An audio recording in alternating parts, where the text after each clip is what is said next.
sixth best league in Europe, but my, how we love it anyway. It's Sweden's Allsvenskan, and it starts all over again this Saturday when Hammarby take on Häcken at the Tele2 Arena here in Stockholm. Well, what you're asking yourself, if you fancy a cheeky punt on the outcome, is who's going to win the whole thing this year? Will it be Malmö, AIK, Elfsborg, Helsingborg, Göteborg? Let's take a look at some of the contenders.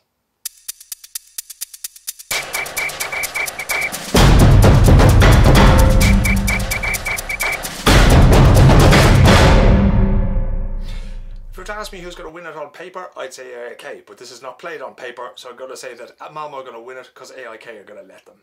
AIK are kind of like the hot Swede that you see in a nightclub late at night. They look great from a distance, they seem to have the whole package, but then as you get up a little closer and they smile at you, you see that their teeth are covered in the loose chewing tobacco that the locals here call snooze. Not a very appealing prospect. The biggest problem they have is that AIK have no real tactical plan. They don't know what kind of a football team that they are or what kind of a football team they want to be. That's fine for winning a game, maybe even against some of their title rivals, but it's not going to cut it in the long slog from the spring through the long hot summer and into the autumn where the champions are decided. Malmö FF, on the other hand, have lost 6 key players since making it to the group stages of the Champions League. The difference is that the sporting director there, Daniel Larsson, has cherry-picked some very, very good replacements, all of whom have something to prove. Not least Norwegian international Magnus Wolf Eikrem, who has come here after not exactly setting the Premier League alive with Cardiff. Last week I met with Malmö manager Age Hareide and I asked him about how the new guys were settling in and about the season ahead. I ask you, Age, you've a lot of your countrymen from Norway joining you in Malmö this season. How did that come about? First of all, because we needed it, because the players left us. Some of the players left us, you know, and were sold out to other European leagues, and I knew that these two boys, well, they had a hard time in Cardiff. Their manager, Ole Gunnar Solskjaer, left and left behind 3 Norwegians. One went to Germany, and these 2 other guys, there were a possibility to get them, and we got hold of them. And how much did last year's success in the Champions League play a part in attracting them to Malmö? I think a lot, because as you said, Malmö went into Champions League, and when we play in the big games in Champions League, you know, the Europe will be put their eyes on us, you know, and I think these players understood that they came to a club who had the resources of at least being the best club in Sweden and the possibility to qualify again this year. So that was one of the reasons they wanted to come. Then of course you have Henrik Larsson, the saviour, the only one, and he's back at Helsingborg. He managed the miracle of keeping Falkenberg up last season, moved on to Helsingborg, but the problem with them is, like Falkenberg, they have no money.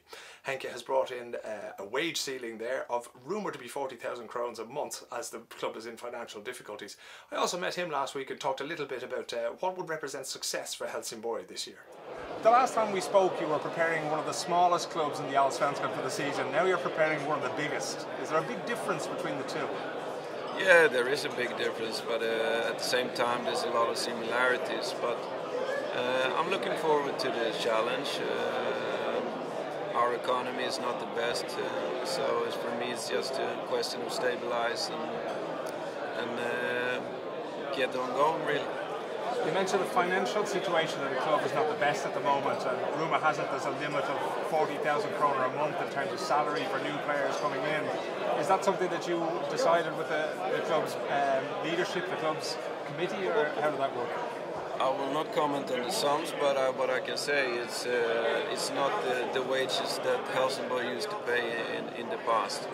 I think that I don't mind when players earn money, but it should mean at the same time that the club is doing good. Because if the club is doing good, the club is getting income, and then the club can share with the players. But when the situation is not going as according to plan, yeah, you have to look at the financial bit and see what you can change. And me, together with somebody else here, have tried to change that situation. And finally, Helsingborg season ahead. The economic situation is not great. What would represent success for you this season? Success, I mean, the club is talking about top 6, and I would say that would be a success. Do you think there's any outside chance that you'll be standing there with the trophy in October? Everything is possible in football, but for us, the most important thing at the moment is just to steady the ship and make progress with the team we have.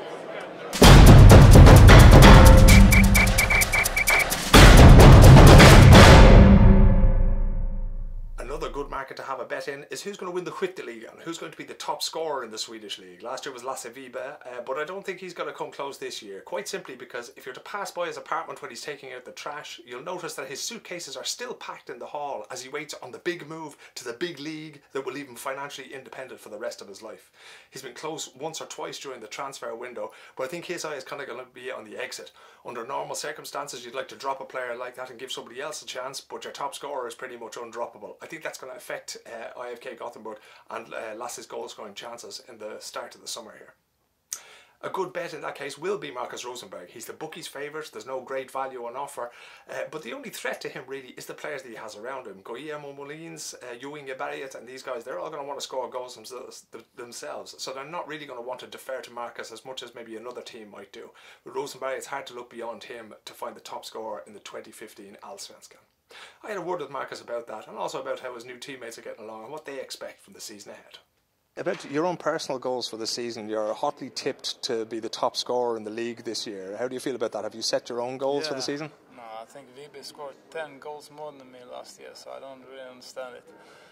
I think it's going to be a few more players in my team that scores many goals, so I think maybe there's another team who scores more, but because we are a lot of offensive players who can score goals, so I think it's going to be equal between us.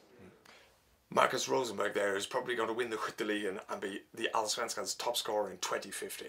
Other than that, it's all about who's going to go down. Can Falkenberg repeat the miracle? Can they get over the fact that they've lost Henrik Larsson to Helsingborg? Can GIF Sundsvall get over the fact that they've lost midfield general and pop idol Kevin Walker to Djurgården? And can the rest of the clubs at the bottom get over the fact that nobody in the country cares whatsoever what happens to them as they fight it out at the bottom? The only thing we're certain of this season is that Kennedy Bakircioglu of Hammarby will finish the season with less hair than he started. Other than that, it's all up for grabs, and you can follow it all in English on this video blog, Rosed, about the Allsvenskan. See you again next week.